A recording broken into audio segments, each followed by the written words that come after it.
Whatever the government sends right now, there were situations outside. However, today, it's being transferred. It seemed like it. I know about that. Well, here they go. They've talked to him about his safety. Yes, they guaranteed it to me. It's normal. Calm. Barrio 18 is calm. Nicknamed El Lobo, this gang member wasn't just any gang member. He was one of the most powerful, having managed to commit more than 130 deaths in his criminal career as if he were a real animal.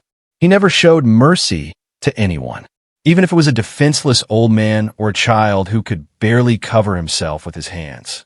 But how far was this criminal capable of going? Stay until the end of the video and find out. Before starting, leave your registration with the like button and subscribe to our stories. They will surely catch you. Now, activate the bell so we can begin.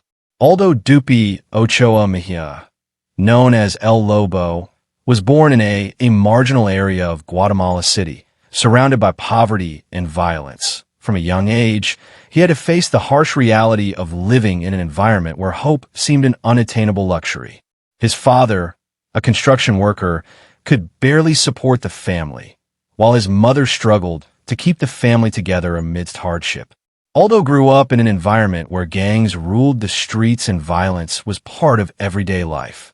From an early age, he was tempted by the camaraderie and sense of belonging offered by local gangs.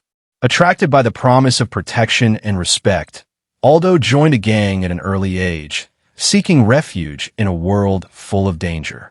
Over time, Aldo's life in the gang led him down an increasingly dark and violent path.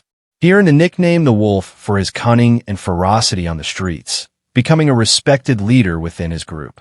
However, behind his facade, harshness lay hidden, a young man tormented by his circumstances and the decisions he had made in his life as Aldo rose through the ranks of the gang. His reputation as a dangerous and unscrupulous man spread throughout the city. His worst crimes: number 1, the bus station massacre. The bus station massacre was one of the most shocking crimes committed by the Wolf and his gang. The attack was meticulously planned as retaliation for not paying the extortion demanded by the gang. The Wolf and his henchmen ambushed the bus drivers as they were preparing to start their workday, armed with pistols and rifles. They opened fire indiscriminately, sowing chaos and tragedy at the station. The drivers, who were only trying to earn a living, honestly became innocent victims of the Wolf's brutality. 11 of them lost their lives in the attack, leaving behind families devastated and entire communities in shock. The impact of the massacre was felt throughout the city, where people wondered how such a heinous act could have been perpetrated in their own community. The bus station massacre was a senseless act of violence fueled by El Lobo's thirst for power and lack of empathy. His gang had sown terror in the city for years, but this barbaric act took their cruelty to a whole new level. The community was horrified and demanded justice for the innocent victims who had lost their lives in the attack. As news of the massacre spread, authorities intensified the search for El Lobo and his gang. The pressure on them increased as the city cried out for justice. Finally, after a prolonged search, El Lobo was captured and brought to justice. His arrest marked the end of his reign of terror, but the impact of his actions would live on in the memory of those who witnessed his brutality. The attack at San Juan de Dios Hospital was another act of senseless violence ordered by the Wolf and his gang.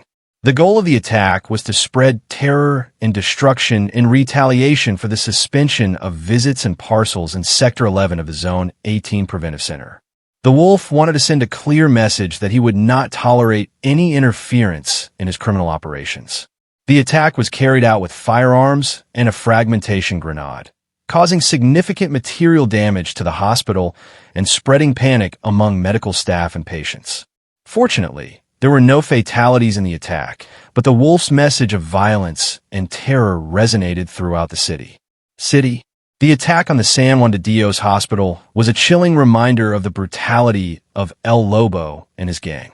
Their willingness to use extreme violence to achieve their goals demonstrated their lack of humanity and disregard for human life. The community was outraged and horrified by the attack, demanding that justice be done and that those responsible be brought before law. Number 3, the the cemetery house was the wolf's final and most macabre act. After years of violence and atrocious crimes, he decided to create a place where he could bury each of the people he had murdered. The secluded house became a monument to his thirst for revenge and his disregard for human life. Each room in the house was designated for a different victim, marked with their name and the date of their death.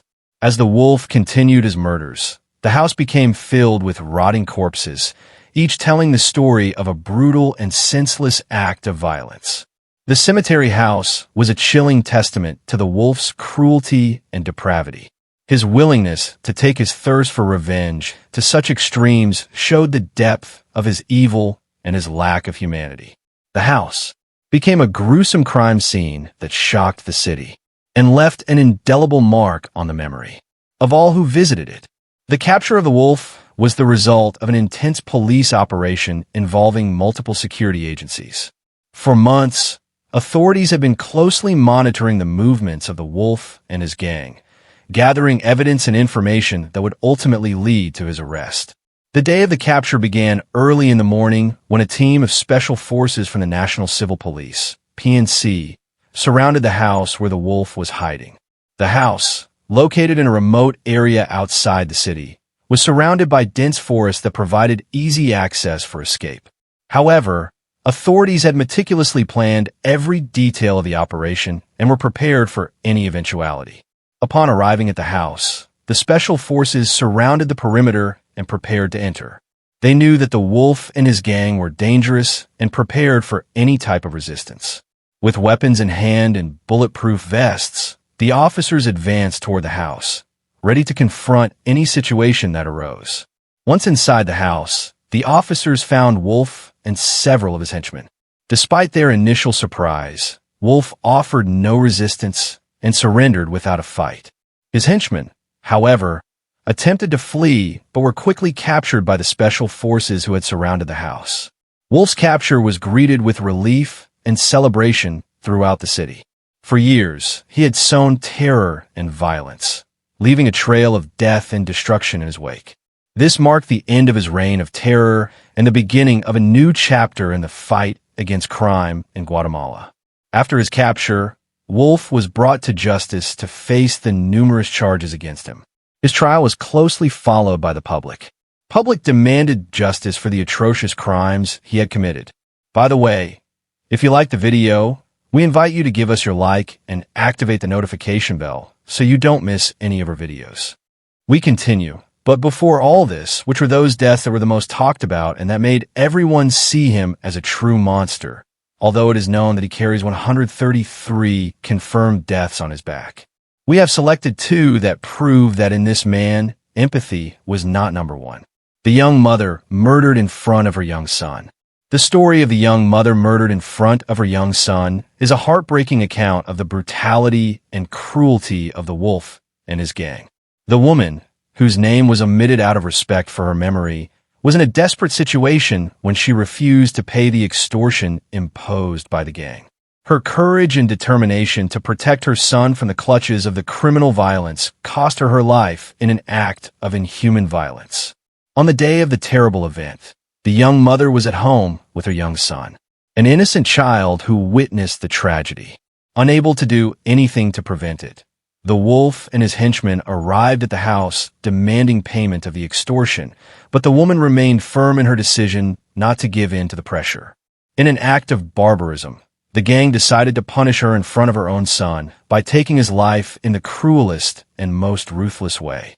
The child, who did not understand what was happening, helplessly witnessed his mother's murder, a trauma that would mark him for life.